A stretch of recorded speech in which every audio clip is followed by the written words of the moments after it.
Hello, Substacker friends. This is Hugh, and you have opened Hugh's Korasomi Substack post. So this one is going to be mostly a blog and with some images, and I'll just give you a little bit of an introduction. Um, I am a sound freak. I always have been since a very young age, the age of 7 actually, when I would experiment on my grandparents' farm, go out into a field and lie down on a big slab of stone, look at the heavens, and start to make all kinds of weird and wonderful sounds. And I didn't really know what I was doing, but the cows were very curious and a little concerned. And when I'd open my eyes, I guess I was opening my mind as well in some way, gradually. The cows would have come from the pasture, hearing the sounds, and would be standing in a semicircle around. Um, so that graduated over the years into studying music and uh, dialogue, how dialogue takes place in organizations, and conversation and consultation and decision making and the healing of trauma as a psychotherapist. So I developed a system or a method called the Corazon method for authentic voice and dialogue. So corazon, spelled Korason, you'll see it below, is actually a homonym, meaning it's a word that sounds the same as the Spanish word for heart, just spelled differently. And so this is developed over the years, teaching workshops in about 10 or 11 different countries, 4 continents. I'm currently working with a group of Russian medical doctors and psychologists and teachers on Zoom with an ongoing series of workshops and modules.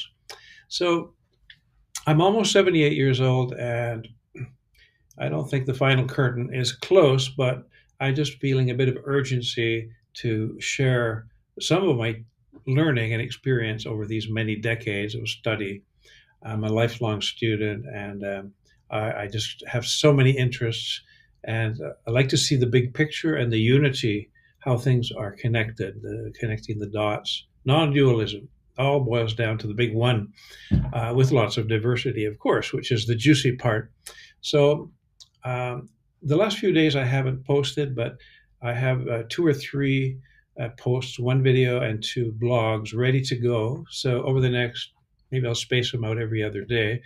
I don't want you to feel inundated. Of course, you don't have to open it, or you can save it for later because it's always stored here on the Substack library.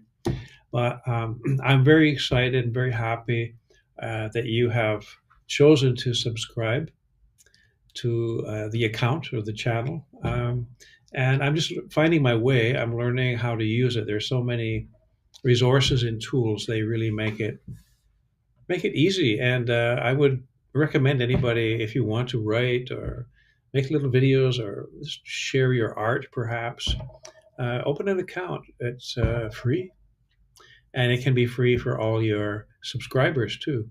So I welcome everybody who has become a free subscriber, and there is also a paid for option. So you're most welcome. I have some really interesting projects on the back burner that could use some funding. Not urgent, but it would be really great if you appreciate my work at some point. If when you've had enough of it to get hooked, and you appreciate it, sure, go for the paid for option, subscribing.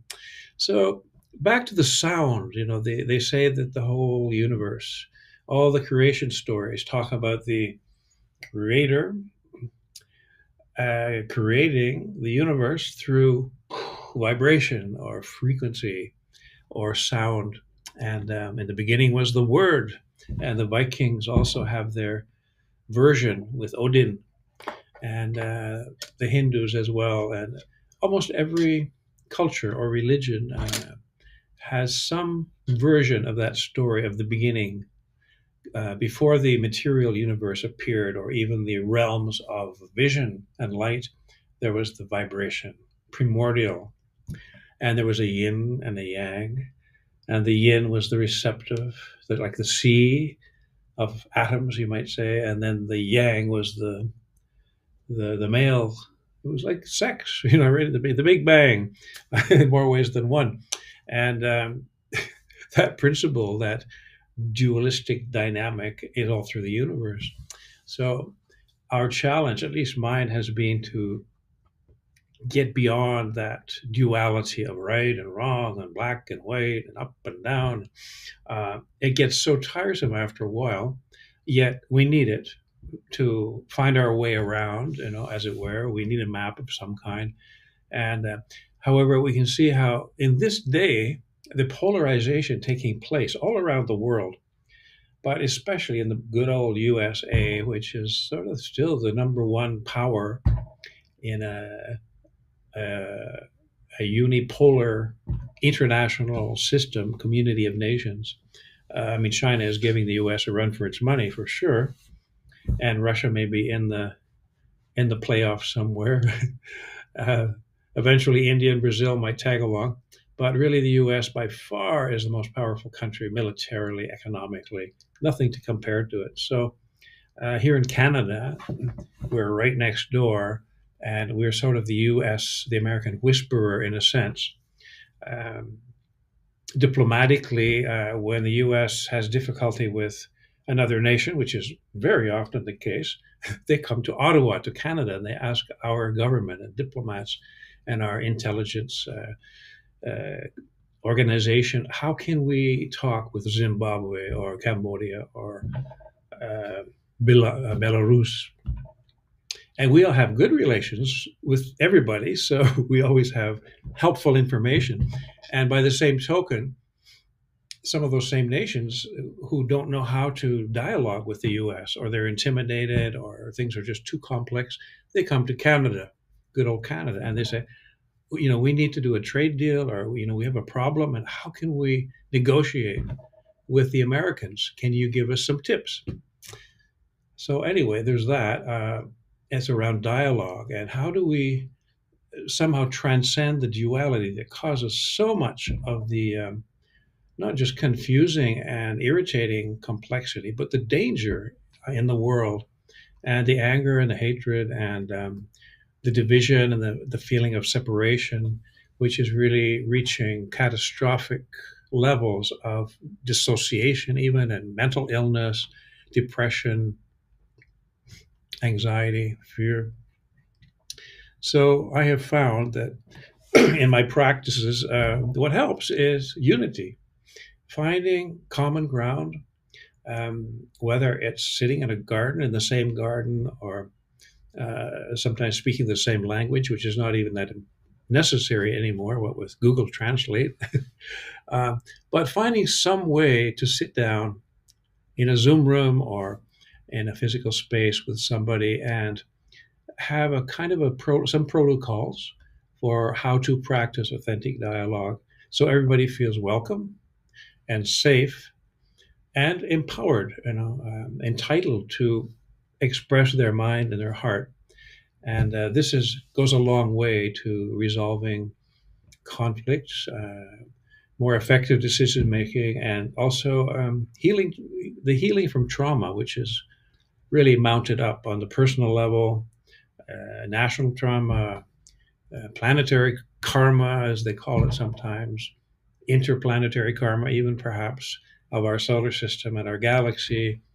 Um, it's kind of as above, so below, as without, so within, and vice versa.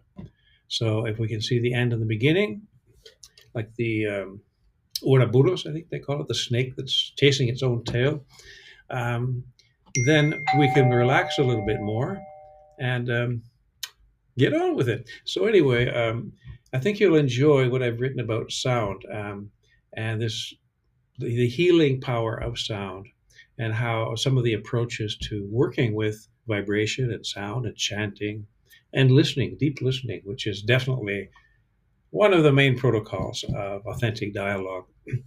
And so enjoy, and then the next couple of posts will come out in a day or two, or 3 or 4. So wonderful to have you along for the ride. And feel free to send a little message if you are interested in some theme or you have a comment. Most welcome. I'll try to answer. There are that many subscribers yet, so I'm able to manage responses. I'm interested to know, what's on your mind and how are you coping with this difficult passage that we're going through as a human race um, and a planet. So, see you soon.